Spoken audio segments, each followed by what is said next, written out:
तो अभी हम लोग जो कोर्स स्टार्ट करने जा रहे हैं उस कोर्स का नाम है हमारे पास डिजिटल डिज़ाइन। तो अब ये जो हमारे पास डिजिटल डिज़ाइन होता है ये गेट के CS सिलेबस में क्या होता है हमारे पास होता है। तो इसका जनरली अगर वेटेज देखेंगे तो जनरली 2 से 3 सवाल क्या होता है पर पेपर आते हैं। तो उस पॉइंट ऑफ व्यू से भी ये क्या होता है मतलब एवरेज वेटेज वाला चैप्टर क्या होता है हमारे पास होता है। तो डिजिटल डिज़ाइन को सीखने से पहले हम लोग कुछ बेसिक इसके बारे में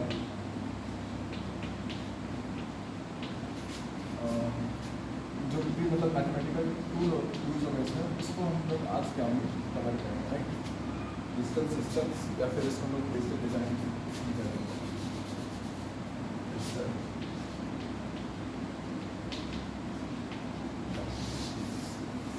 अच्छा, इसका इम्पोर्टेंस क्यों है, क्या नीड है इसको पढ़ने का।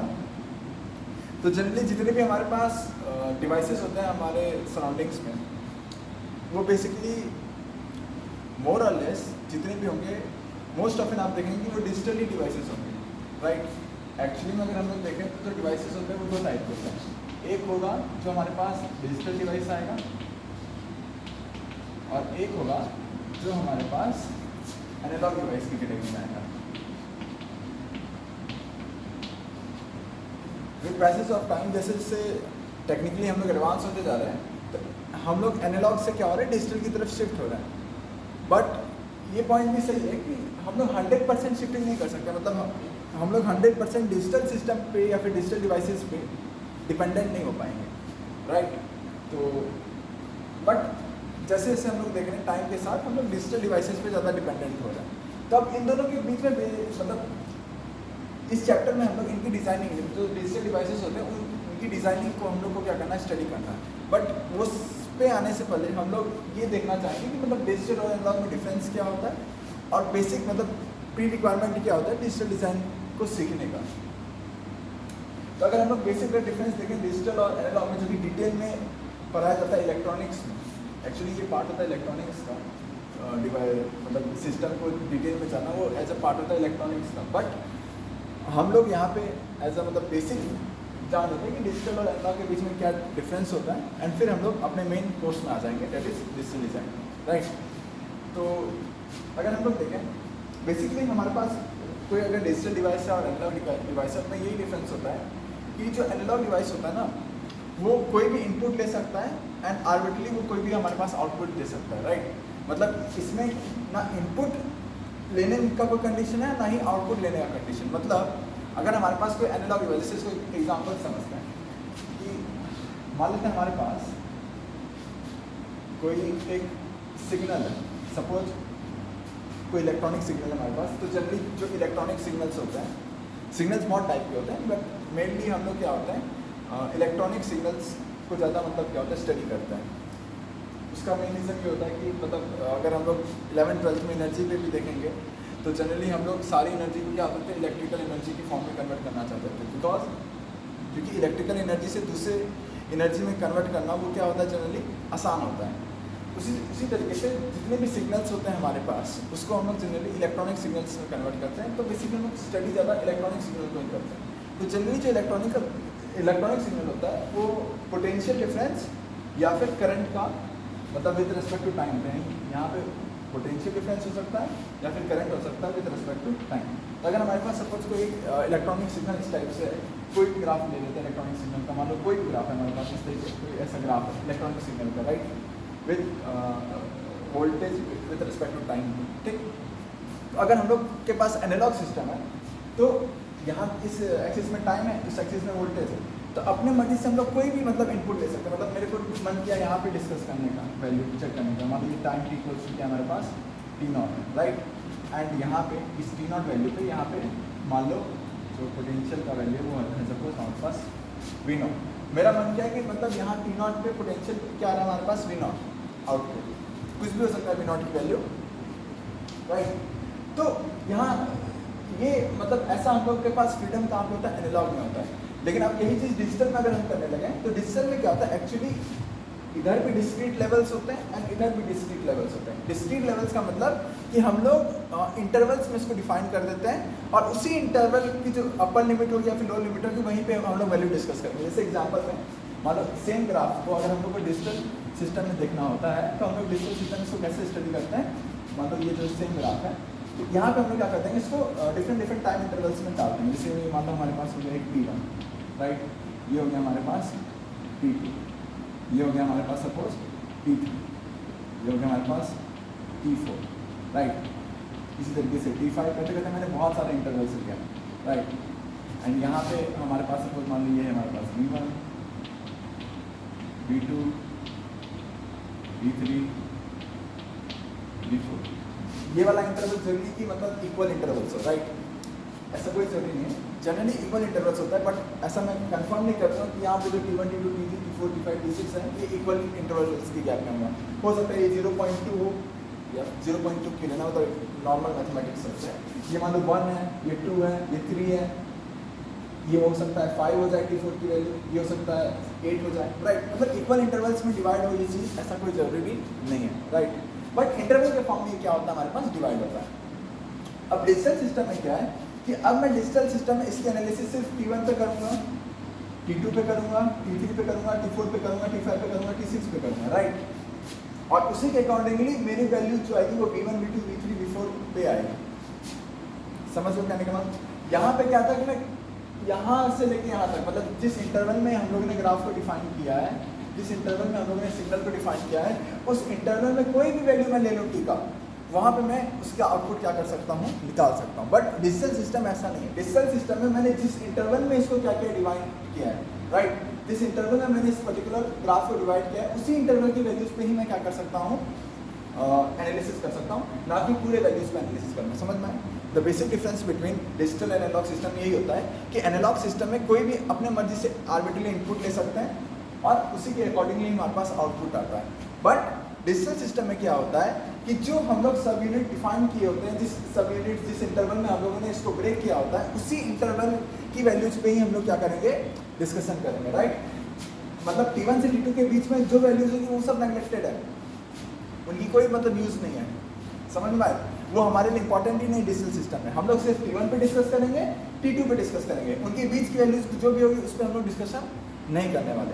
तो ये हमारे पास क्या होता है एक बेसिक डिफरेंस होता है डिजिटल सिस्टम और एनालॉग सिस्टम का। अगर इसको थोड़ा सा और मतलब एक एग्जांपल समझ सकें तो एक लास्ट एग्जांपल लेते हैं जिससे दोनों क्लियर हो जाए।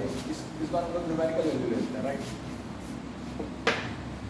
जैसे मान लेते हैं कोई ग्राफ बना लेते हैं हम लोग वापस से। मान लो कोई ग्राफ इस टाइप का है, ऐसा कोई ग्राफ सपोज राइट। एंड यहाँ पे ये हमारे पास 1 है और ये है मान लो सपोज हमारे पास 10 है। ठीक, एक ही ग्राफ में दोनों को डिस्कशन कर लेंगे राइट। एक ही ग्राफ में दोनों को डिस्कशन कर लेंगे। ये मान लो इंटरवल मान लेता मैं, ये है 3 सपोज, ये है हमारे पास 5, ये है 7। मान लो ये मैंने 5 पॉइंट्स यहाँ पे डिफाइन किए राइट। एंड उसी के अकॉर्डिंगली मैंने यहाँ पे भी कोई डिफाइन कर दिया। ये मान लो मैंने कर दिया 2, ये मान लो मैंने कर दिया 3, ये मान लो मैंने कर दिया 4, ये कर दिया मैंने 5। सपोज कि इस टाइप से मैंने डिफाइन कर दिया। अब मान लो मेरे को वैल्यू चाहिए 5 पे, ठीक। यहाँ पे मेरे को वैल्यू चाहिए। एक बार मैं एनालॉग की तरह सोच के देखूंगा और एक बार मैं डिजिटल की तरह सोच के देखूंगा। मान लो मेरे को चाहिए वैल्यू 5 पे राइट। तो 5 पे देखेंगे तो 5 पे ग्राफ इसको यहाँ कट कर रहा है और इसका ग्राफ यहाँ पे इसको कहाँ पे कट कर रहा है। सपोज इसका ग्राफ यहाँ पे इसको कट कर रहा है मान लो 3.8, सपोज 3.8 पे। मतलब ये जो पॉइंट है ये पॉइंट क्या हमारे पास 5,3.8 राइट। तो अगर हमारे पास एनालॉग सिस्टम होगा तो इसका आउटपुट क्या देगा, वो 3.8 आउटपुट देगा राइट। बट अगर यही चीज डिजिटल सिस्टम की बात करें तो डिजिटल सिस्टम 3.8 आउटपुट नहीं देगा। डिजिटल सिस्टम या तो आउटपुट तुम्हारा मतलब ये 3.8 की वैल्यू क्या है 3 और 4 के बीच में लाई कर रही है। तो जो तुम्हारा डिजिटल सिस्टम होगा वो या तो आउटपुट तुम्हारा 3 देगा या तो आउटपुट तुम्हारा 4 देगा। समझ में आई बात? 3.8 नहीं देगा वो, या तो 3 देगा या तो 4 देगा। तो यही डिफरेंस होता है कि डिजिटल सिस्टम में जिस लेवल का हम लोगों ने डिवीजन क्या होगा, ऊपर y एक्सिस के अकॉर्डिंग और x एक्सिस के अकॉर्डिंग जिस लेवल का हमने डिवीजन किया है उसी वैल्यूज पे हम लोग क्या कर सकते हैं, डिस्कस कर सकते हैं, राइट। बाकी किसी वैल्यू पे डिस्कशन नहीं कर सकते। मतलब अगर एनालॉग सिस्टम होता हमारे पास तो मैं इनके बीच में मान लो 1 पॉइंट ये मान लो यहाँ पे 2 है सपोज, ठीक, इनके बीच में मान लो 2 लाई कर रहा है तो 2 पे भी मैं वैल्यू निकाल सकता हूँ, कुछ भी आएगी वैल्यू कोई फर्क नहीं पड़ता, एनालॉग सिस्टम में मैं निकाल सकता हूँ। बट डिजिटल सिस्टम में 2 पे हम लोग डिस्कस ही नहीं करेंगे, हम लोग 1, 3, 5, 7, 10 इसी पॉइंट्स पे क्या करेंगे, डिस्कस करेंगे, राइट। और आंसर जो हमारा आउटपुट आएगा वो कोई भी आउटपुट नहीं आ सकता, वो या तो 2 आएगा, 3 आएगा, 4 आएगा, 5 आएगा, यही इन्हीं चारों में से कोई एक वैल्यू आउटपुट आएगी। समझ में आई बात, कहने का क्या मतलब है। तो यही डिफरेंस होता है डिजिटल और एनालॉग सिस्टम में। एनालॉग सिस्टम में कोई भी हम लोग इनपुट ले सकते हैं, उसके अकॉर्डिंग कुछ भी आउटपुट आता है। डिजिटल सिस्टम में जो हम लोगों ने डिफाइन किया है, और यहाँ पे जिस लेवल का हमने डिवीजन किया और यहाँ पे जिस लेवल का हमने डिवीजन किया उसी की वैल्यूज पे हम लोग क्या करते हैं, मतलब डिस्कशन कर सकते हैं या फिर उसी की वैल्यूज को हम लोग एनालिसिस कर सकते हैं, राइट। अब बहुत लोग कंफ्यूज होंगे कि यहाँ पे वैल्यू 3 आएगी या 4 आएगी डिजिटल सिस्टम के अकॉर्डिंग। तो ये डिपेंड करता है डिवाइस पे। हो सकता है कोई डिवाइस होता है हमारे पास अपर केस लिमिटेड, मतलब वहाँ पे वैल्यू जो आती है वो जो अपर पार्ट होता है वो वैल्यू आती है। कुछ डिवाइस में आपको 4 आ जाएगा और कुछ डिवाइस में हो सकता है आपको तुम्हारा 3 दिखा रहा हूँ। तो मतलब ये टोटली डिवाइस पे डिपेंडेंट है कि वो इंटरवल के बीच में लोअर वैल्यू को शो करता है कि अपर वैल्यू को शो करता है, ठीक। वो टोटली डिवाइस की डिजाइनिंग पे डिपेंड करता है। समझ में बात। तो ये एक बेसिक डिफरेंस होता है डिजिटल और एनालॉग सिस्टम में। जो एनालॉग सिस्टम होता है या फिर जो एनालॉग डिवाइस होता है वो कोई भी इनपुट लेता है और कोई भी आउटपुट देता है। डिजिटल डिवाइस क्या होता है हमारे पास, जो आपने डिवीजन किया है उसी की वैल्यूज पे हम लोग क्या करेंगे, डिस्कशन करेंगे, ठीक। ये होता है हमारे पास डिजिटल एंड एनालॉग डिवाइस में बेसिक डिफरेंस। तो जितने भी हमारे पास सराउंडिंग में हम लोग जो भी डिवाइसेस देख रहे हैं, राइट, वो या तो हमारे पास डिजिटल डिवाइस होंगे या तो हमारे पास एनालॉग डिवाइस होंगे। और एक और टाइप का डिवाइस होता है जिसे हम लोग बोलते हैं multi system device. Multi system device का मतलब क्या होता है, मल्टी सिस्टम का डिवाइस का मतलब होता है कि ये दोनों का एक टाइप का मिक्सचर होगा, ठीक। तो ये हम लोग ने स्टार्टिंग में बेसिक डिवाइसेस के बारे में क्या हुआ देख लिया। अच्छा, अब इस चैप्टर में हम लोग को क्या करना है कि चूंकि मैंने पहले ही बोला कि मैक्सिमम हम लोग क्या हो रहे हैं, मोस्ट ऑफ द डिवाइसेस जितने भी होते हैं वो हमारे क्या होते हैं, डिजिटल होते हैं, राइट। तो हम लोग इस चैप्टर में उन्हीं डिजिटल डिवाइस को डिजाइनिंग, मतलब वो डिजिटल डिवाइस कैसे क्रिएट किए जाते हैं, कैसे बनाए जाते हैं, उसके बारे में हम लोग यहाँ पे क्या होंगे, सीखेंगे, ठीक। बट अगेन वहाँ उस लेवल, मतलब वो अंडरस्टैंडिंग लाने के लिए कि किस तरीके से हम लोग किसी भी डिवाइस को डिज़ाइन करें, वो अंडरस्टैंडिंग लाने के लिए हम लोग बेसिकली कुछ प्रीरिक्विजिट होता है जो हमको क्या करना पड़ता है, यहाँ पे देखना पड़ता है। कहने का मतलब ये कि जो हमारे पास डिजिटल डिवाइसेस होते हैं, राइट, डिजिटल डिवाइसेस जो भी होते हैं हमारे पास, वो एक्चुअली हमारे पास क्या होता है, किस पे डिपेंडेंट होता है, टोटली नंबर सिस्टम पे डिपेंडेंट होता है। यहाँ पे इस चैप्टर में नंबर सिस्टम का एक बहुत बड़ा इंपॉर्टेंट रोल होता है। तो सबसे पहले हम लोग आज के लेक्चर में सिर्फ इसी पे डिस्कशन करेंगे। हम लोग किस पे डिस्कशन करेंगे, नंबर सिस्टम पे डिस्कशन करेंगे, राइट। क्योंकि जितने भी हमारे पास डिजिटल डिवाइस होते हैं, जैसे एग्जाम्पल देता हूँ कंप्यूटर भी हमारा एक डिजिटल इलेक्ट्रॉनिक डिवाइस है।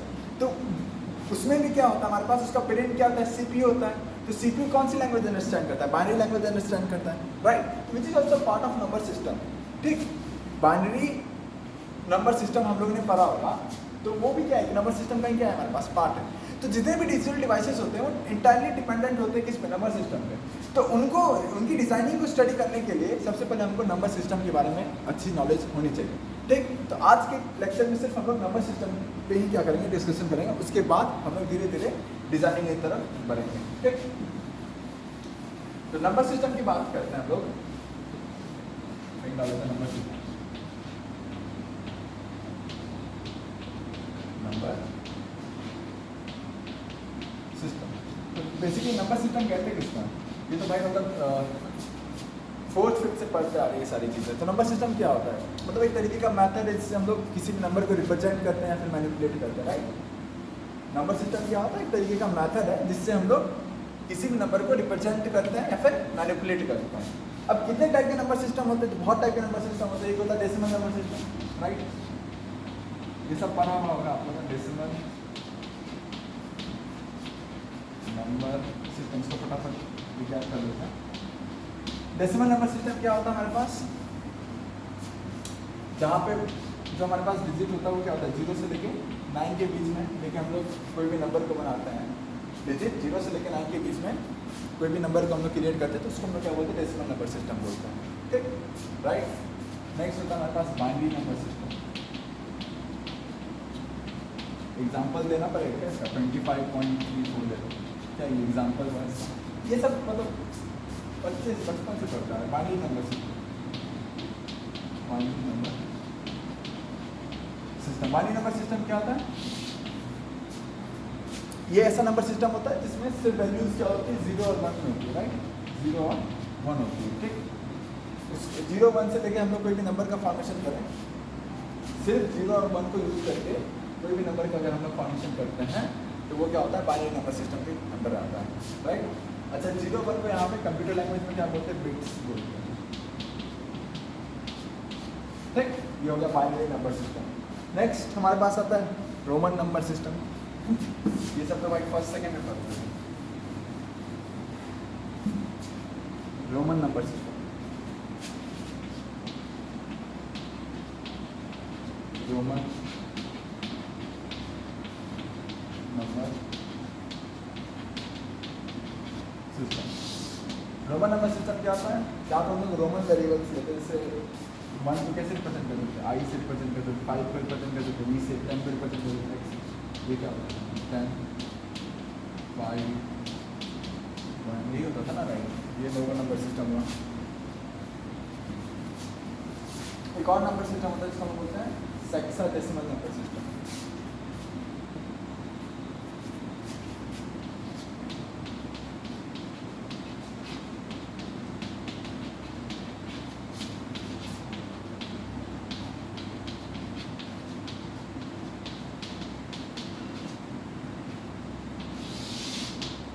सेक्साडेसिमल नंबर सिस्टम एक्चुअली में ये वाला पार्ट बहुत ज़्यादा यूज़ में आता है। कहाँ पे, एक बार और पढ़ते हैं हम लोग, मतलब बचपन में तो ये एक्चुअली नंबर सिस्टम पढ़े भी होंगे, बहुत लोग को अभी याद नहीं होगा, बट एक चीज़ 11th 12th में इसको हम लोग पढ़ते हैं। कहाँ पढ़ते हैं?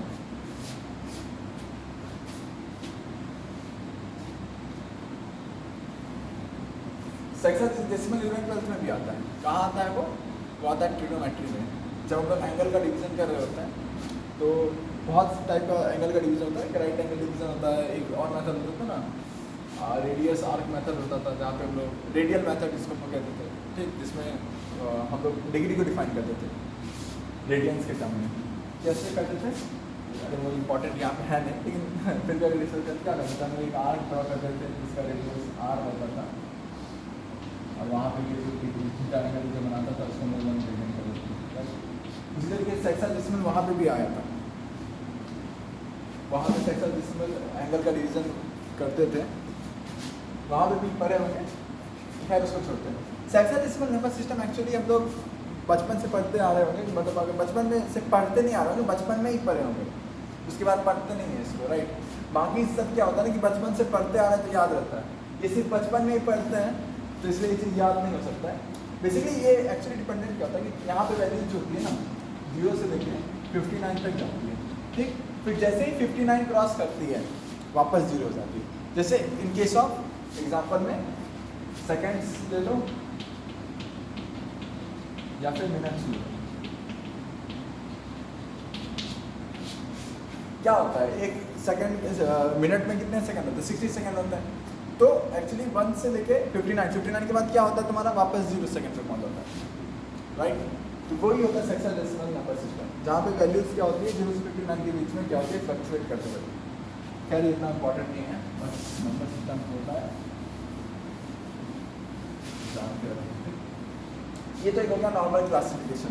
एक और क्लासिफिकेशन होता है, वो होता है weighted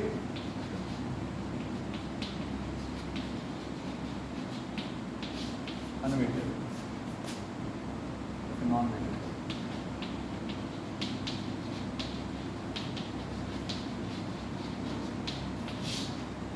weighted and non weighted. Weighted number system में क्या होता है कि हर एक डिजिट की अपनी एक क्या होती है, जैसे एग्जांपल देता हूँ, डेसिमल में बहुत लोग करते होंगे, बचपन में किए होंगे, डेसिमल 239 पॉइंट, इसको छोड़ो, पॉइंट बहुत लोग को नहीं आता, 229 सिस्टम, ठीक।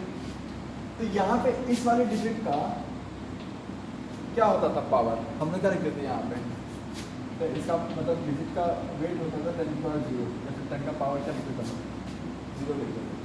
इसको हम लोग क्या बोलते थे, ये यूनिट डिजिट था, ये था 10th डिजिट, यहाँ पे हम लोग क्या था 10 की पावर 1, ये था 100th डिजिट, यहाँ पे वैल्यू क्या होता है 10 का स्क्वायर।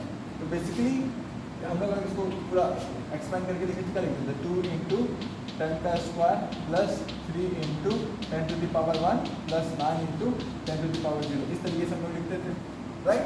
तो यहाँ पे हम लोग को क्या देखने मिला इस नंबर सिस्टम में कि हर एक डिजिट का अपना एक वेट है, मतलब यूनिट डिजिट में 10 टू द पावर 0 से मल्टीप्लिकेशन हो रहा है, 10th डिजिट में हमारा क्या हो रहा है 10 टू द पावर 1 से मल्टीप्लिकेशन हो रहा है, 100 डिजिट में क्या हो रहा है 10 टू द पावर 2 से मल्टीप्लिकेशन हो रहा है। तो मतलब हर एक डिजिट का अपना क्या होता है बेसिकली एक वेट, समझ में आया, हर एक डिजिट का अपना एक इंपॉर्टेंस है, राइट। मतलब आप हर डिजिट को इक्वल नहीं आप सकते, वेटेड में आप ऐसे समझ सकते हैं इसको कि यहाँ पे हर जो डिजिट होता है वो इक्वल इंपॉर्टेंस का नहीं होता है, हर एक की इंपॉर्टेंस क्या होती है अलग अलग होती है। इसकी 10 टू द पावर 0 है, इसकी 10 टू द पावर क्या है 1 है, इसकी 10 टू द पावर क्या है 2 है, राइट। हर की इंपॉर्टेंस क्या होती है अलग अलग होती है। तो ये होता है हमारे पास वेटेड नंबर सिस्टम का क्या है एग्जाम्पल, डेसिमल हो गया, बाइनरी हो गया, राइट।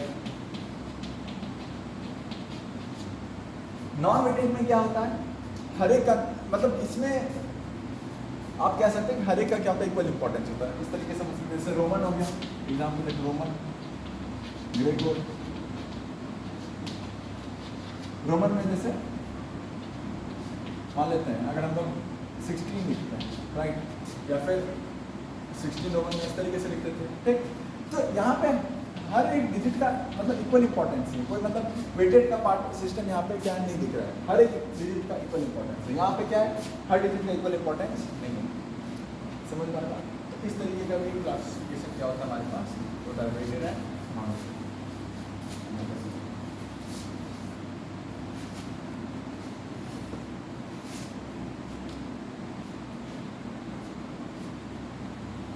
अब जैसे सब कुछ मान लो डेसिमल नंबर जो होता है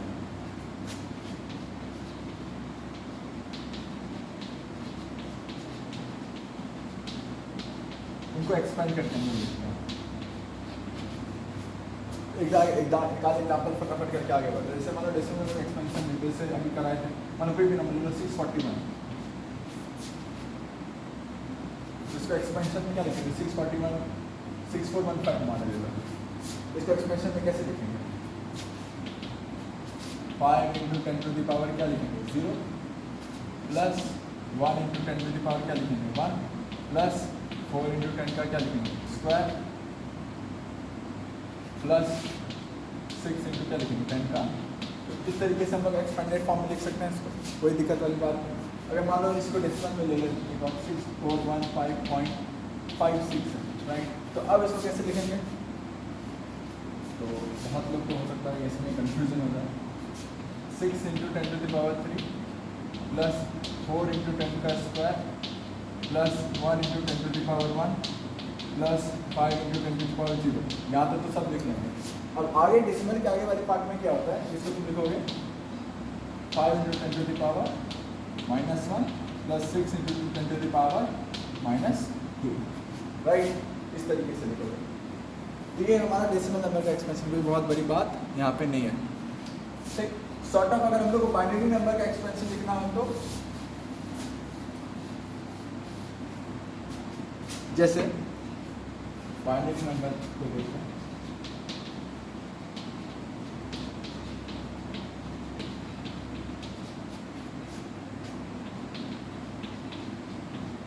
बाइनरी नंबर इनटू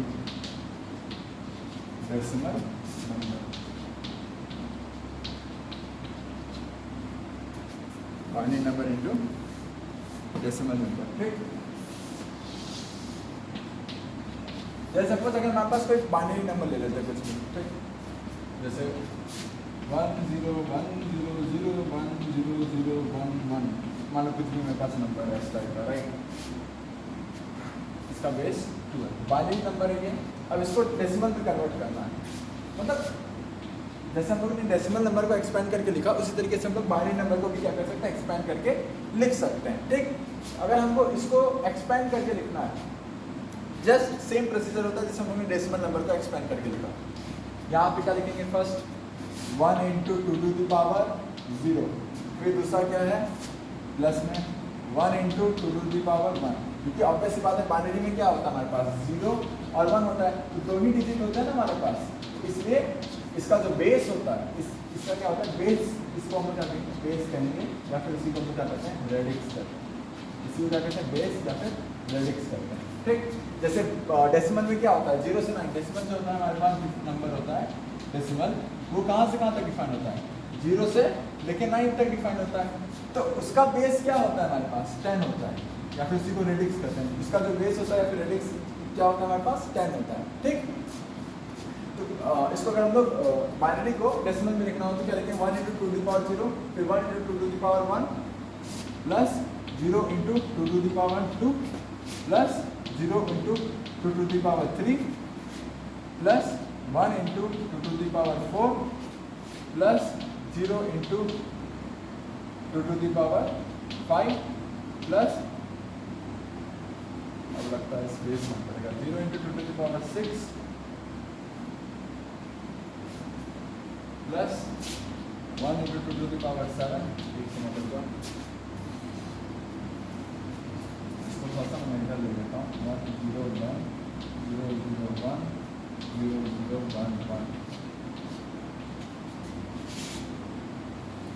कहाँ तक पहुँचे थे 1 इंटू टू पावर 7 तक पहुँचे थे, फिर क्या होगा plus 0 into two to the power 8 plus 1 into two to the power 9, ये वैल्यू पूरा आप ऐड कर लेंगे तो आपको इसका वैल्यू डेसिमल में क्या होता है मिल जाएगा, कोई दिक्कत वाली बात इसमें नहीं, राइट। तो अगर कोई भी बाइनरी नंबर दिया उसको डेसिमल में कन्वर्ट करना तो इस तरीके से आसानी से क्या कर सकते हैं कन्वर्ट कर सकते हैं। ठीक, ये बहुत लेंथी कैलकुलेशन है, उसको आप कैलकुलेट करिएगा। ठीक,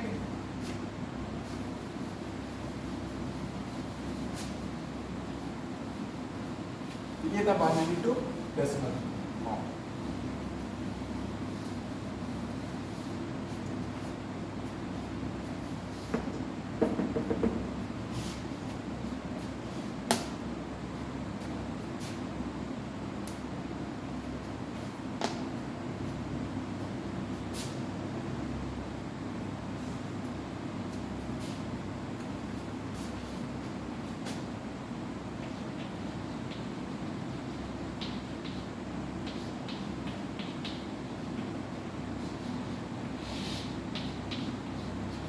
रेडिक्स और इमेज क्या होता है, अभी हम लोग जस्ट डिफाइन किए थे रेडिक्स और इमेज को, तो वापस देखते हैं रेडिक्स और इमेज किसको कहते हैं। रेडिक्स क्या होता है बेसिकली हमारे पास कोई भी अगर हम लोग नंबर सिस्टम है, ठीक, वो नंबर सिस्टम कितने भी डिजिट्स के लिए डिफाइन किया गया है उसी को हम लोग रेडिक्स कहते हैं, राइट। रेडिक्स क्या कह सकते हैं कि इसको कैसे समझेंगे कि कोई भी अगर हमारे पास नंबर सिस्टम है वो कितने डिजिट्स के लिए हम लोग ने इसको डिफाइन किया है, वो क्या कहलाता है हमारे पास रेडिक्स कहलाता है। ठीक, for the number of digits, for the number of digits for which, but इसको थोड़ा मेरा इंग्लिश ज़्यादा अच्छा है, the number of digits, the number of digits for which a particular number system is defined.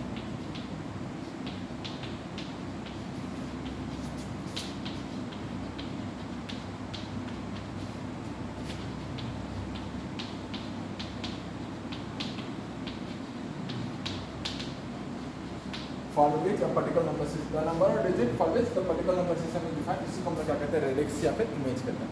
जैसे एग्जांपल लेते हैं decimal number का, जो डेसिमल नंबर सिस्टम है हमारे पास, डेसिमल नंबर सिस्टम हमारा बेसिकली 0 से लेकर 9 तक डिफाइन है, राइट। तो टोटल कितने नंबर ऑफ डिजिट्स हैं 10 डिजिट्स हैं, तो जो डेसिमल नंबर सिस्टम है हमारा वो 10 डिजिट्स के लिए डिफाइन किया गया है, राइट। उसी तरीके से तो इसका रेडिक्स या फिर बेस क्या होगा हमारे पास 10 हो जाएगा। इस तरीके से अगर हम बाइनरी नंबर सिस्टम लेते हैं, बाइनरी नंबर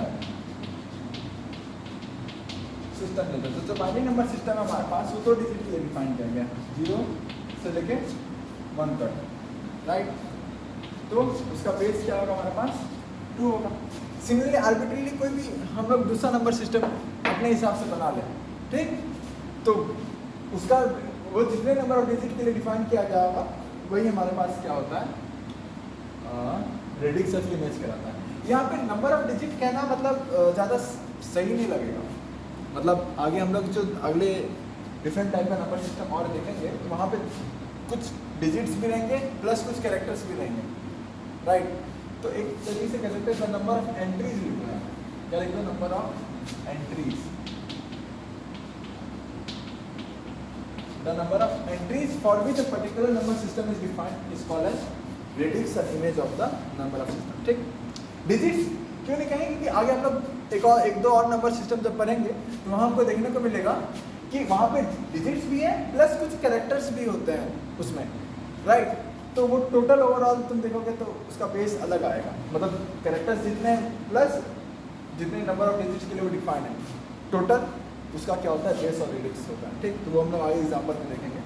अभी के लिए the number of entries for which a particular number system is defined is called radix of image, ठीक। ये डेसिमल नंबर है, हमारे पास बाइनरी नंबर सिस्टम है, एग्जाम्पल था ये। अब हम लोग क्या करते हैं, जैसे अब हम लोग ने दो चीज़ ये चीज़ रेडिक्स और इमेज में समझ लीजिए। अच्छा, हम लोगों ने बाइनरी से डेसिमल कन्वर्जन भी देख लिया, कोई भी अगर हमको बाइनरी नंबर दिया, ठीक, उसको हम लोग डेसिमल में आराम से कन्वर्ट कर सकते हैं 2 to the power 0 के फॉर्म में ला के, राइट। कोई दिक्कत नहीं है। अब उल्टा करते हैं, डेसिमल को बाइनरी में कन्वर्ट करने की कोशिश करते हैं, उसका रूल क्या होता है तो हम लोग देख लेते हैं।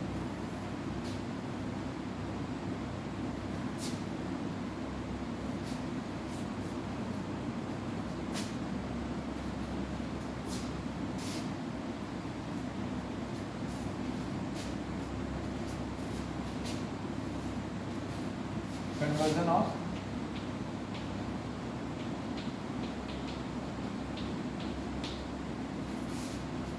decimal into binary.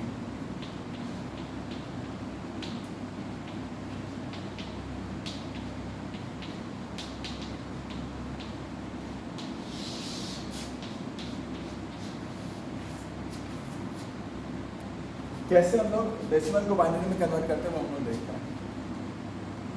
इसका रूल क्या है, इसका रूल ये है, देखो कोई भी अगर हमारे पास नंबर सिस्टम, कोई भी अगर हमारे पास डेसिमल नंबर है, ठीक, डेसिमल, कोई भी हमारे पास डेसिमल नंबर है तो उसमें क्या होगा, अरे क्या लिखाता है यार, ईमेल में लिखा गया डेसिमल नंबर।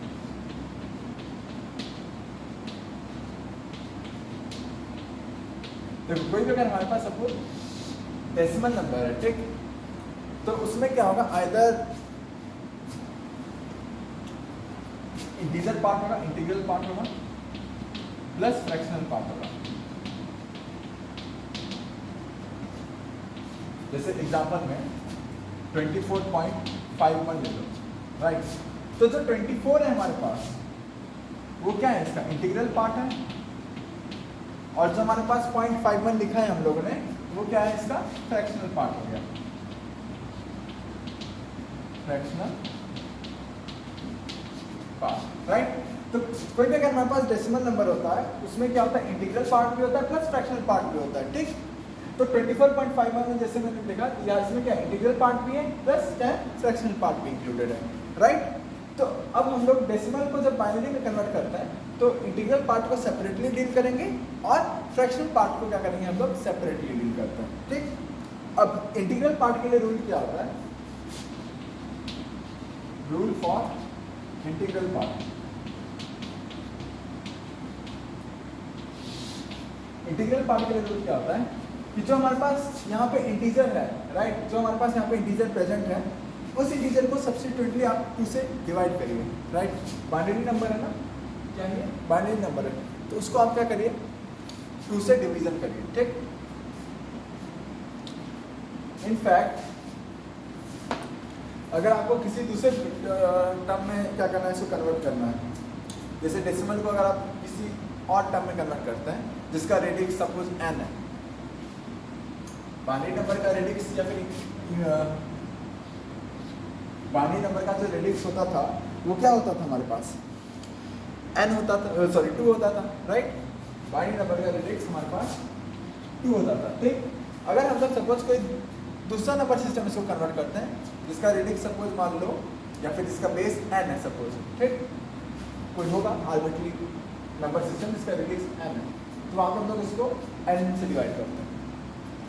समझ में आ रही बात मैं क्या कहना चाह रहा हूँ कि आप किसी भी नंबर को डेसिमल में कन्वर्ट कर सकते हो। जैसे इसको एक काम करते हैं ना, मेन इसमें आने से पहले हम लोग जनरलाइज सीख लेते हैं, ठीक। उससे क्या होगा ना कि बार बार हर के लिए बताना पड़ेगा ना, आप फटाफट इसको कन्वर्ट कर दो, जनरलाइज कर लेते हैं, ठीक।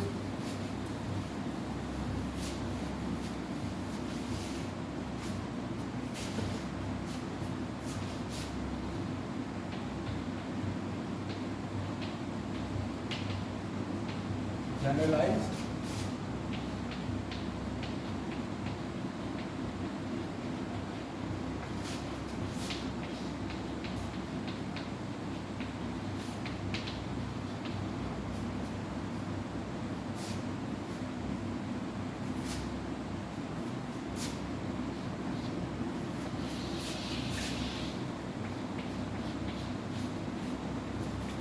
Generalise conversion of decimal into X, right. Suppose हमारे पास यहाँ पे डेसिमल को एक्स में कन्वर्ट करना। अब ये एक्स क्या है, एक्स कोई भी एक नंबर सिस्टम है, एक्स कोई भी नंबर सिस्टम है जिसका बेस हमारे पास क्या है, n है। एक्स कोई एक नंबर सिस्टम है जिसका बेस n है। हम लोगों ने मान लिया कोई नंबर सिस्टम एक्स जिसका बेस n, जिससे बाइनरी का बेस क्या होता है, 2 होता है। उसी तरीके से हम लोगों ने एक आर्बिट्ररी कोई नंबर सिस्टम डिफाइन किया एक्स जिसका बेस क्या हमारे पास n। अब अगर हमको डेसिमल को x के फॉर्म में कन्वर्ट करना है तो क्या करना है, अगर इसका इंटीग्रल पार्ट होगा डेसिमल का, और क्या होगा हमारे पास फ्रैक्शन पार्ट होगा। जो मैंने बताया कि इंटीग्रल पार्ट क्या होता है, फ्रैक्शन पार्ट क्या होता है, राइट। तो इंटीग्रल पार्ट को हम लोग क्या करेंगे, n से डिवाइड करते जाएंगे, ठीक। जैसे कोई भी मान लो इंटीजर तुमने ले लिया, मान लो 32 ले लिया, ठीक, उसको हम लोग ने n से डिवाइड कर दिया, ठीक। तो जो रिमाइंडर आएगा उसको यहाँ पे लिखेंगे और जो क्वोशिएंट आएगा उसको हम लोग यहाँ पे लिखेंगे, ठीक। फिर फर्दर n को हम लोग यहाँ इससे डिवाइड करेंगे, जिसका रिमाइंडर यहाँ लिखेंगे, इसका क्वोशिएंट यहाँ लिखेंगे। फिर फर्दर हम लोग n से इसको क्या करेंगे, डिवाइड करेंगे, इसका क्वोशिएंट यहाँ लिखेंगे, रिमाइंडर यहाँ लिखेंगे, और तब तक करते जाएंगे जब ये वाला पार्ट क्या हो जाए हमारे पास 0 ना हो जाए, ठीक। जब तक ये वाला पार्ट 0 होता है उसके बगल में हम लोग लिखते जाएंगे और फिर ऊपर से नीचे हम लोग यहाँ पे ऑर्डर में क्या कर देंगे, लिख देंगे। तो वो इसका क्या हो जाएगा हमारे पास, इंटीजर पार्ट हमारा क्या हो गया, x में कन्वर्ट हो गया है, ठीक। इंटीजर पार्ट x में कन्वर्ट हो गया। और फ्रैक्शन पार्ट को कन्वर्जन करना होगा तो क्या करेंगे हम लोग, जो फ्रैक्शनल पार्ट होगा हमारे पास उसको क्या करेंगे, सिर्फ फ्रैक्शनल पार्ट की बात करें उसको हम लोग n से मल्टीप्लाई करते जाएंगे, राइट। उसको हम लोग n से, अभी एग्जांपल देखेंगे ना तो उससे एकदम सब क्लियर हो जाएगा, ठीक। उसको हम लोग n से मल्टीप्लाई करते जाएंगे, राइट। तो जो हमारे पास दूसरा फ्रैक्शनल पार्ट बचेगा, यहाँ पे भी इंटीग्रल पार्ट आएगा, फ्रैक्शनल पार्ट आएगा। तो इंटीग्रल पार्ट की वैल्यू को रखेंगे और फ्रैक्शनल पार्ट की वैल्यू को यहाँ पे जो आएगा उसको फर्दर n से मल्टीप्लाई करेंगे, और फिर यहाँ पे फ्रैक्शनल पार्ट आएगा, फिर यहाँ पे इसको फ्रैक्शनल पार्ट को मल्टीप्लाई करेंगे n से, फिर यहाँ पे फ्रैक्शनल पार्ट आएगा, राइट। जैसे एग्जांपल को कर लेता हूँ मैं, मान लो यहाँ पे इसका फ्रैक्शनल पार्ट किसी भी नंबर का f था, राइट। उसको मैंने n से मल्टीप्लाई किया तो इंटीग्रल पार्ट आया सपोज i पॉइंट f1 आया दूसरा फ्रैक्शनल पार्ट। फिर मैंने f1 को क्या करा, n से मल्टीप्लाई किया तो i1 पॉइंट f2 आ गया, राइट। फिर पॉइंट f2 को मैंने n से मल्टीप्लाई किया तो फिर i2 पॉइंट f3 आ गया, समझे। इसी तरीके से हम लोग करते जाएंगे और फिर ऊपर से नीचे, यहाँ पे ऊपर से उधर, नीचे से ऊपर, यहाँ पे ऊपर से नीचे हम लोग क्या कर देंगे, i1 i2 i3 i4 इस तरीके से लिख देंगे, ठीक। तो हमारा क्या होगा, फ्रैक्शन भी कन्वर्ट हो गया और डेसिमल इंटीजर भी कन्वर्ट होगा, दोनों को क्लब करके हम लोग लिख देंगे तो हमारे पास क्या हो जाएगा, डेसिमल वाला टर्म x में कन्वर्ट हो जाएगा। ये तो थ्योरी था, इसको अपन एग्जांपल से देखते हैं तो एक बार में क्लिक कर जाएगा, राइट। जैसे एक एग्जांपल देखते हैं, उससे अच्छे से समझ में आ जाएगा। जैसे मान लेते हैं हमारे पास कोई नंबर ले लेते हैं हम लोग 69.51 कुछ भी मैंने लिया। यहाँ पे मेरे को डेसिमल को x में कन्वर्ट करना है जिसका बेस मान लो 3 है, राइट। मान लो हमारे पास कोई एक नंबर सिस्टम आ गया जिसका बेस क्या है, 3 है। क्या है जिसका बेस 3, हमने मान लिया कोई नंबर सिस्टम जिसका बेस क्या हमारे पास 3 है। तो अब मैं 3 है, 3 को 69 को क्या करूँगा, 3 से डिवाइड करूँगा। तो जैसे मैं 69 को 3 से डिवाइड करूँगा तो पहला रिमाइंडर क्या आएगा हमारे पास, 0 आएगा, तो इसको मैंने यहाँ लिख दिया 0। फिर 3 को इससे फर्दर डिवाइड करूँगा तो 7 × 21, रिमाइंडर आ गया हमारे पास 2। फिर 3 को इससे डिवाइड करूँगा तो 3 टू क्या आएगा हमारे पास 6, तो रिमाइंडर आ गया हमारे पास 1। फिर 3 को डिवाइड करूँगा, यहाँ पे 0 आएगा, इसका रिमाइंडर आएगा 2। तो इंटीग्रल पार्ट को इसको कन्वर्ट करना है, इंटीग्रल पार्ट को इससे कन्वर्ट करना, तो क्या आएगा आंसर 2 1 2 0, क्या आएगा 2 1 2 0। इंटीग्रल पार्ट हमारा डेसिमल में, मतलब 69 को, जो 69 हमारा डेसिमल के फॉर्म में था, उसको हम लोग इंटीग्रल पार्ट में कैसे लिख सकते हैं, मतलब x के फॉर्म में क्या लिख सकते हैं, 2 1 2 0, इसका बेस क्या होगा 3। अब जो पॉइंट वाला पार्ट है उसको क्या करेंगे हम लोग, 0.51 है, उसको हम लोग 3 से मल्टीप्लाई करेंगे, तो ये क्या आएगा हमारे पास 3 1.53, राइट। फिर अब 0.53 को हम लोग 3 से मल्टीप्लाई करेंगे, इसको नेगलेक्ट करना है, ये वाला इंटीग्रल पार्ट को नेगलेक्ट करना है, सिर्फ फ्रैक्शनल पार्ट में फोकस करेंगे। 0.53 को 3 से मल्टीप्लाई करेंगे तो 9 5 1.59, फिर 0.59 को हम लोग 3 से मल्टीप्लाई करेंगे, राइट। ये 1.77 आ रहा है, तो इसी तरीके से हम क्या करते जाएंगे, ठीक। तो जो आंसर आएगा हमारे पास वो क्या आएगा हमारे पास, इसमें मैं और स्टेप कर लेता हूँ, 0.77 × 3 कर दिया, तो क्या आएगा हमारे पास 2.0, ठीक।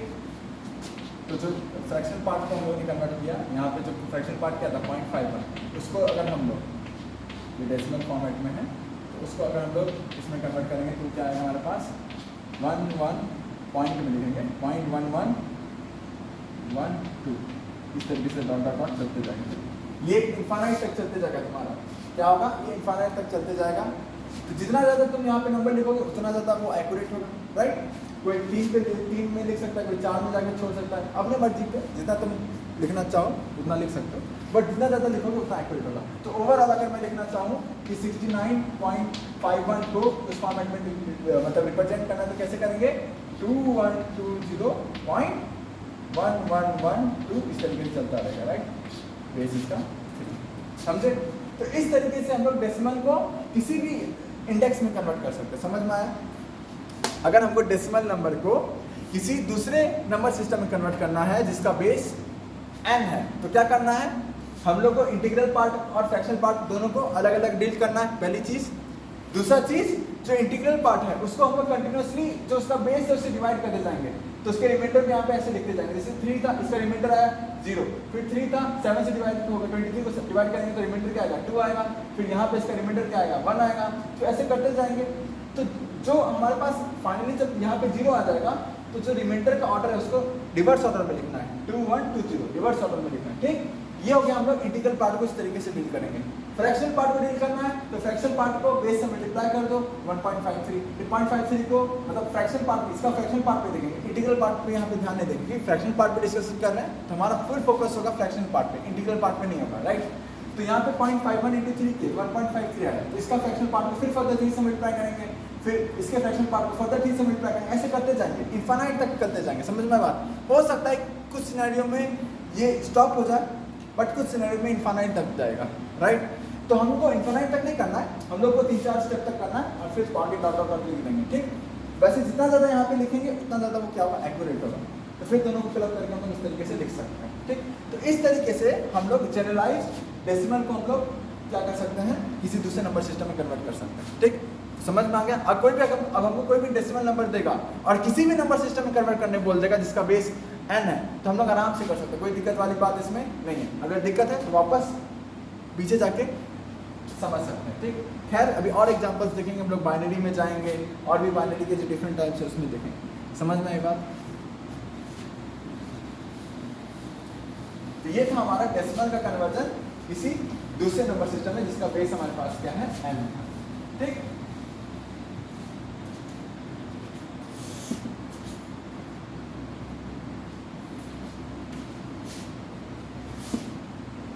अब हम लोग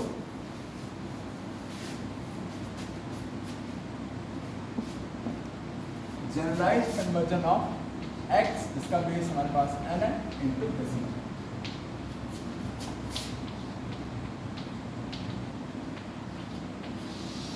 अब हम हमने डेसिमल में तो कन्वर्ट करना सीख लिया किसी भी दूसरे नंबर सिस्टम को। डेसिमल में कोई नंबर दिया है, आपको कोई दूसरे नंबर सिस्टम में उसको कन्वर्ट करना है, आराम से कर लेंगे, कोई दिक्कत वाली बात नहीं होनी चाहिए, ठीक। अब हमको कोई दूसरे नंबर सिस्टम को डेसिमल में कन्वर्ट करना है, ठीक। जैसे हमारे पास कोई दूसरे नंबर सिस्टम में नंबर दिया हुआ है जिसका इंडेक्स क्या है हमारे पास x, मतलब x यहाँ पे हमारे पास कोई नंबर सिस्टम है, अपने मर्जी से मैंने कोई नंबर सिस्टम डिफाइन किया जिसका बेस हमारे पास क्या है, जिसका बेस हमारे पास क्या है n है, राइट। अब इस वाले नंबर सिस्टम को हमको डेसिमल में कन्वर्ट करना है, तो कैसे करेंगे, मान लेते हैं एग्जाम्पल से, मान लो हमारे पास कोई x के फॉर्म में नंबर था क्या, d1 d2 d3 point p1 p2 p3, इस तरीके से मेरे पास कोई नंबर है जहाँ पे d1 d2 d3 p1 p2 p3 ये सब क्या है, डिजिट्स हैं, राइट, जिसमें x हमारा क्या है, एग्जिस्ट करता है। तो अब यहाँ पे इसको हमको डेसिमल में कन्वर्ट करना है, तो रीजन तो रूल क्या है, बहुत आसान तरीका है, मतलब किसी भी नंबर सिस्टम को डेसिमल में कन्वर्ट करना सबसे आसान है।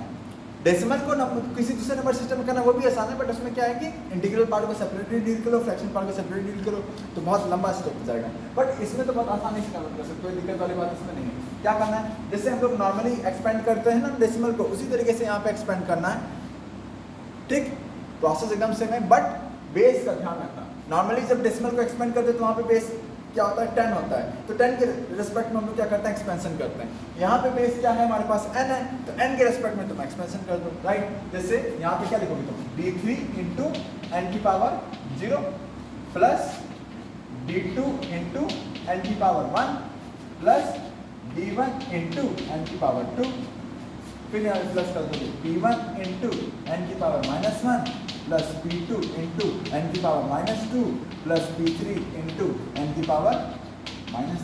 तो इसको फिर क्या कर दोगे, सम कर दोगे, तुम्हारा क्या हो जाएगा, डेसिमल में आ जाएगा, ये चीज़ कहाँ में आ जाएगा, डेसिमल में आ जाएगा, राइट। तो इस तरीके से किसी भी नंबर सिस्टम को हम लोग डेसिमल में क्या कर सकते हैं, कन्वर्ट कर सकते हैं। एक एग्जाम्पल कर लेते हैं, उससे क्लियर हो जाएगा।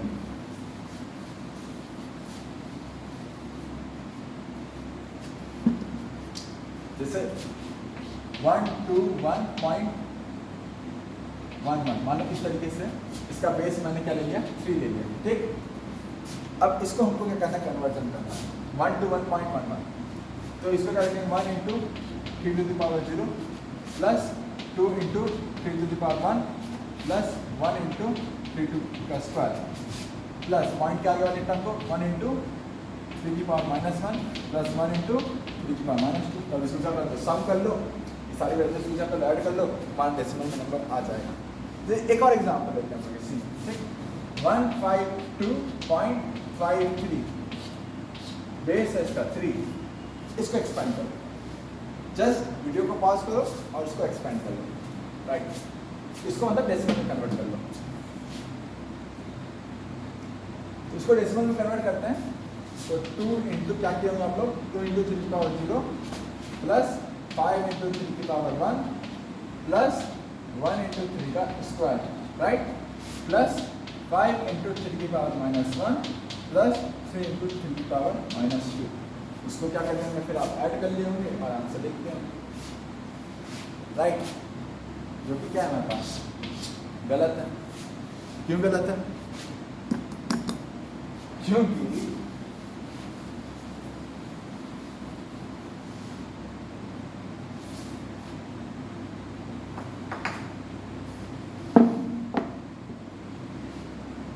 हमारा यहाँ क्या है, बेस 3 है, राइट, हमारा क्या था यहाँ पे, बेस 3 था। जो हमारे नंबर डिफाइन होंगे वो तुम्हारे क्या होंगे, 0 से लेके 2 के तक ही डिफाइन होगा, मतलब तुम्हारे पास जो अलाउड है नंबर यूज करना वो क्या होगा तुम्हारे पास अलाउड, 0 1 2, यही नंबर अलाउड था तुम्हारे पास यूज करना। हम लोग फालतू 5 यहाँ डाल देते, ये तो एग्जिस्ट ही नहीं करेगा ना इस फॉर्मेट में। समझ में आ रही है मैं क्या कहना चाह रहा हूँ, कि हमने एक नंबर सिस्टम डिफाइन किया जिसका बेस 3 था, और बेस 3 तो यानी वो 0 से 2 के बीच में डिफाइन होगा, राइट। एक जनरल केस ले रहा हूँ जो 0 से 2 के बीच में डिफाइन होगा, तो होगा हमारे पास 0 1 2, राइट, 0 1 2, ठीक। तो यहाँ पे 5 तो आ ही नहीं सकता ना, इस नंबर सिस्टम में 5 एग्जिस्ट कर रहा है क्या, जो जिस नंबर सिस्टम में हम लोगों ने नंबर को लिखा उस नंबर सिस्टम में 5 एग्जिस्ट ही नहीं कर रहा, तो ये इसका सोल्यूशन क्या होगा हमारे पास? गलत होगा। ठीक, इसका सोल्यूशन क्या होगा हमारे पास? गलत होगा। एक तरीका ये है। दूसरा, कोई ये तो एवरेज लोग इतना सोच सकते हैं, कोई जीनियस आया वो बोलेगा कि मेरी मर्जी, मेरे पास 3 नंबर सेलेक्ट करना, मैं अपने मर्जी से कोई भी नंबर सिस्टम डिफाइन करूंगा जिसमें कोई भी 3 नंबर सेलेक्ट कर सकता हूँ, मेरी मर्जी है वो, राइट। मैंने नंबर सेलेक्ट करना था मेरे को कोई भी 3, राइट। यहाँ पे मैंने कर दिया, मैंने 1 5 1 मतलब मैंने कर दिया 1 5 2, राइट। कोई जीनियस आया वो बोला कि नंबर सिस्टम डिफाइन कर रहे हैं ना, तो मैंने अपना नंबर सिस्टम डिफाइन किया जहाँ पे सिर्फ 3 नंबर होगा, वो 3 नंबर यही होगा, राइट। इसी 3 नंबर पे हम लोग डिस्कशन करेंगे। तब भी गलत है यहाँ पे। क्यों गलत है? क्योंकि यहाँ पे इसका बेस कितना है? 3 है बेस, तो यानी 3 नंबर ही अलाउड है। जैसे बाइनरी को, इसका एग्जांपल बाइनरी से सोचो। बाइनरी का बेस क्या होता है? 2 होता है, वहाँ पे 2 डिजिट अलाउड होते हैं, 0 और 1। यहाँ पे इसका बेस क्या है मेरे पास? 3 है, तो कितने डिजिट अलाउड होंगे? 3। डेसिमल का बेस क्या होता है? 10 होता है, तो वहाँ पे 0 से लेकर 9 तक सारे डिजिट अलाउड होते हैं, राइट। तो मतलब वहाँ पे 10 डिजिट अलाउड है। यहाँ पे कितने, इसका बेस क्या है? 3 है, तो यहाँ पे कितने डिजिट अलाउड है? एक्चुअली में 3 डिजिट अलाउड है, लेकिन हमारे पास 3 डिजिट है। यहाँ पे एक डिजिट है 1, यहाँ पे एक डिजिट है 5, यहाँ पे एक डिजिट है 2 और एक डिजिट है 3। यानी यहाँ पे आपने ऐसा नंबर सिस्टम डिफाइन किया है जिसमें 3 ही डिजिट हो सकते हैं, लेकिन आपके नंबर सिस्टम में क्या है? 4 डिजिट है। तो इसलिए भी ये क्वेश्चन क्या हमारे पास गलत है। जो सेकंड रीजन है ना, वो बहुत सही रीजन है। ये तो एक जनरलाइज रीजन है एवरेज लोगों के लिए, लेकिन जो सेकंड रीजन मैंने बताया वो एक्चुअली में मतलब एक्चुअल रीजन है। जैसे कहने का मेरा मतलब यहाँ पे ये है कि यहाँ पे आप देखिए कितने डिफरेंट डिजिट है, 1 5 2 3, 4 डिफरेंट डिजिट है, लेकिन हमने बेस क्या लिया है? 3 लिया है। बेस 3 है, इसका मतलब क्या है कि हम लोग 3 डिफरेंट डिजिट ही यूज कर सकते हैं। जैसे बाइनरी का बेस क्या होता है? 2 होता है, वहाँ पे हम लोग 2 डिफरेंट डिजिट यूज करते हैं, 0 और 1। डेसिमल का बेस क्या होता है? 10 होता है, वहाँ पे हम लोग 10 डिफरेंट डिजिट यूज करते हैं, 0 से लेके 9 तक, राइट। यहाँ पे हमने बेस लिखा है 3 और यूज कर रहे हैं हम लोग 4 डिजिट, 1 5 2 और 3। तो इसलिए ये सवाल क्या हमारे पास गलत है। जैसे सपोज अगर मैं इसको हटा के 3 को हटा के 2 कर दूं, अब मैं निकालने बोलूं, तो अब ये सवाल क्या हमारे पास सही है? क्यों? क्योंकि हो सकता है कोई आदमी आएगा, वो बोलेगा कि मेरे पास एक ऐसा नंबर सिस्टम मैंने डिफाइन किया है जिसमें सिर्फ 1 5 और 2 ही नंबर हो। ठीक, मैंने ऐसा नंबर सिस्टम डिफाइन किया है, जैसे बाइनरी नंबर सिस्टम में सिर्फ 0 और 1 होते हैं, उस तरीके से मैंने आर्बिट्ररी कोई नंबर सिस्टम डिफाइन किया जिसमें सिर्फ 1 5 और क्या 2 हो। तो उस सिनेरियो में ये क्या होगा? हमारे पास एग्जिस्ट कर जाएगा, उसका डेसिमल फॉर्म एग्जिस्ट कर जाएगा। यहाँ पे मैं लिख दूंगा इसका डेसिमल फॉर्म क्या? 2 × 3 की पावर 0 प्लस 5 × 3 की पावर 1 प्लस 1 × 3 का स्क्वायर प्लस 5 × 3 की पावर -1 प्लस 2 × 3 की पावर -2। इसको ऐड कर दीजिए, आपको आ जाएगा आंसर। समझ में आई बात? तो ये एक एग्जाम्पल है, ठीक।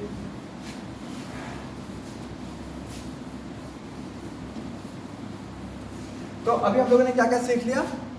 डेसिमल को किसी भी नंबर सिस्टम में हम लोग कन्वर्ट कर सकते हैं जिसका बेस n होगा, उसमें हम लोग आराम से कन्वर्ट कर सकते हैं, कोई दिक्कत नहीं होना चाहिए इसमें। और कोई दूसरे नंबर सिस्टम को हम लोग डेसिमल में कन्वर्ट कर सकते हैं, उसमें भी कोई दिक्कत नहीं होना चाहिए, ठीक। ये कर सकते हैं, अब कोई दिक्कत नहीं होना चाहिए। तो फटाफट हम लोग क्या करते हैं, बाइनरी का केस देख लेते हैं, ठीक। अब मैं बताऊंगा नहीं, आपको खुद करना है।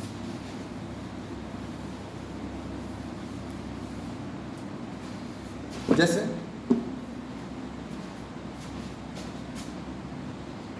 मान लेते हैं हम लोग कोई एग्जांपल लेते हैं 51.63, राइट।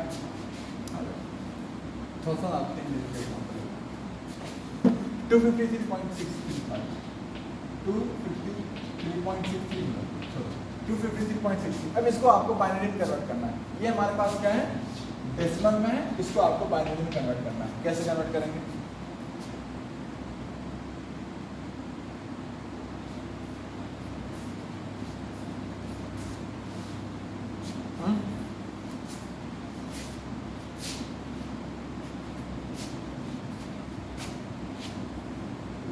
इसको आपको बाइनरी में कन्वर्ट करना है। तो जिसमें कन्वर्ट करना है, इसका इंटीग्रल पार्ट क्या है? 253, फ्रैक्शनल पार्ट क्या है? 0.63। अब इसको बाइनरी में कन्वर्ट करना। बाइनरी का बेस क्या होता है? 2। तो इसको क्या करेंगे? 2 से डिवाइड।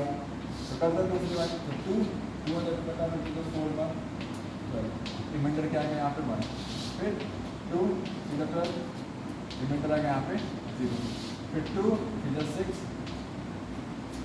यहाँ पे रिमाइंडर आएगा 1।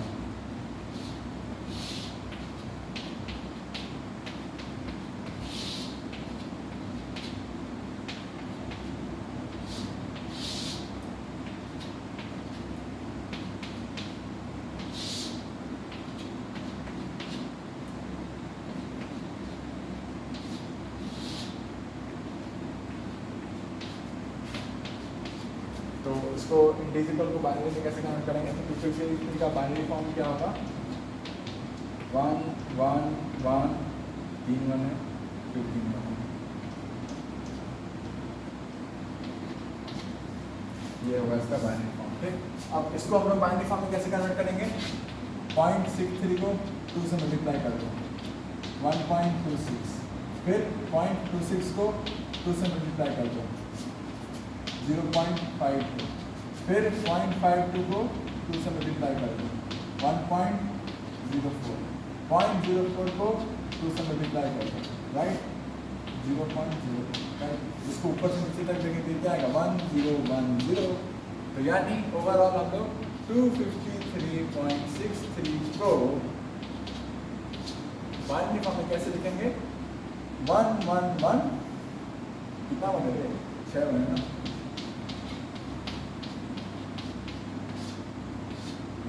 इस तरीके से बाइनरी फॉर्म में कोई दिक्कत नहीं, right.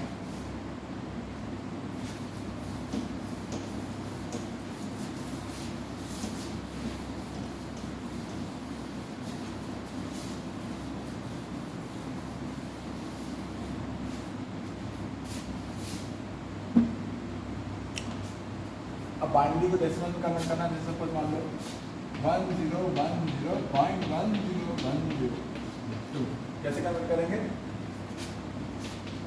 0 × 2 to the power 0 plus 1 × 2 to the power 1 plus 0 × 2 to the power 2 plus 1 × 2 to the power 3 plus 1 × 2 to the power -1 plus 0 × 2 to the power -2 plus 1 × 2 to the power -3 plus 0 × 2 to the power -4।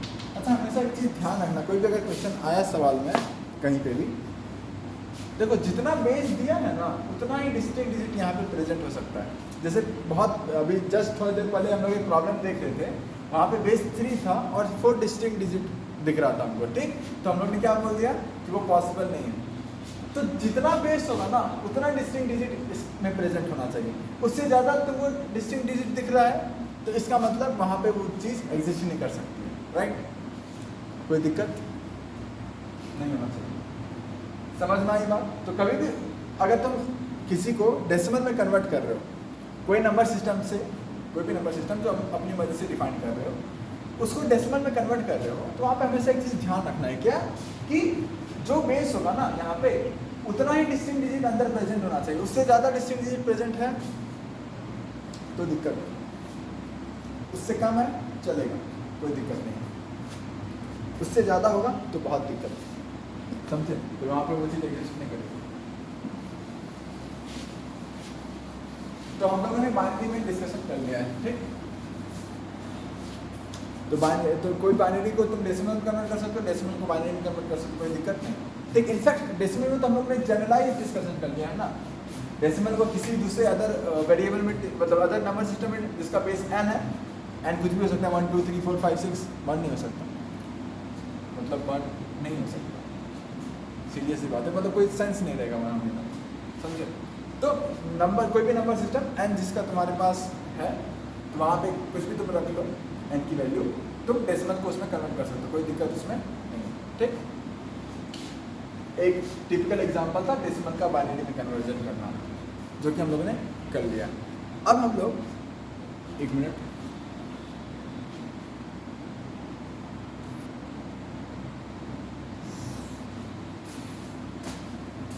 अब हम लोग एक चीज़ में और देखेंगे आगे, वो ये समझेंगे, एक दो टाइप का डेसिमल, दो टाइप का नंबर सिस्टम और होता है, वो होता है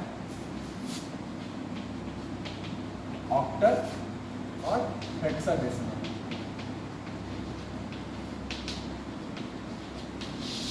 ऑक्टल और क्या होता है हेक्साडेसिमल। अब ये क्या होता है, इसका क्या मतलब, ऑक्टल और हेक्साडेसिमल ये दो डिफरेंट नंबर सिस्टम है, इनको भी हम लोग को क्या करना है, स्टडी करना है। इसको हम लोग नेक्स्ट लेक्चर में देखेंगे। अभी बस इतना समझते हैं कि ऑक्टल और हेक्साडेसिमल का यूज क्या है, क्यों आया ये चीज़। देखो बाइनरी सिस्टम जब तुम देखोगे ना, जैसे अभी तक हम लोग ने बाइनरी सिस्टम देखा, जैसे फटाफट हम लोग एक और बाइनरी सिस्टम देखते हैं, जैसे 64 है, ये डेसिमल में राइट, इसको बाइनरी में कन्वर्ट करना है सपोज। तो इसको 64 क्या करोगे, 2 से डिवाइड करोगे, 32 रिमाइंडर आया 0, फिर 2 से डिवाइड करोगे 16 रिमाइंडर आया 0, 2 से डिवाइड करोगे 8 रिमाइंडर आया 0, राइट।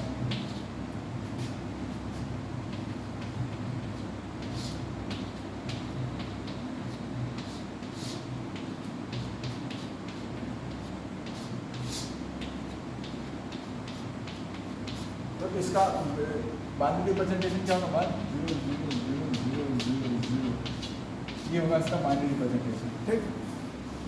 तो तुमने देखा कि एक छोटे से डेसिमल नंबर का कितना बड़ा बाइनरी रिप्रेजेंटेशन आया, समझे, एक छोटे से डेसिमल नंबर का कितना बड़ा बाइनरी रिप्रेजेंटेशन आया। तो अब एक्चुअली में बाइनरी रिप्रेजेंटेशन इक्वल है, बाइनरी नंबर इक्वल है, मतलब इक्वल बोलता हूँ, सॉरी, बाइनरी नंबर इंपॉर्टेंट है। यहाँ पे जब हम लोग बाइनरी लैंग्वेज सीखेंगे, बाइनरी नंबर सीख रहे हैं, ये एक्चुअली बहुत इंपॉर्टेंट है। क्यों इंपॉर्टेंट है ये, इसलिए इंपॉर्टेंट है क्योंकि जितना भी हमारे पास सीपीयू होता है, जितना भी हमारे पास डिजिटल डिवाइसेस होते हैं, वो सब किस पे डिपेंडेंट है, बाइनरी लैंग्वेज पे डिपेंडेंट है। इसलिए इनको समझना, इनका यूज करना हमारे लिए इंपॉर्टेंस है, हमारे लिए क्या है, इंपॉर्टेंट है, समझे।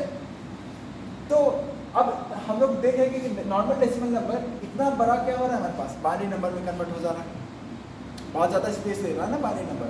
तो जो ऑक्टल और हेक्साडेसिमल होता है वो एक्चुअली बाइनरी नंबर पे ही ऑपरेट होता है और बाइनरी नंबर को छोटा करता है, कम्पैक्ट करता है, ठीक।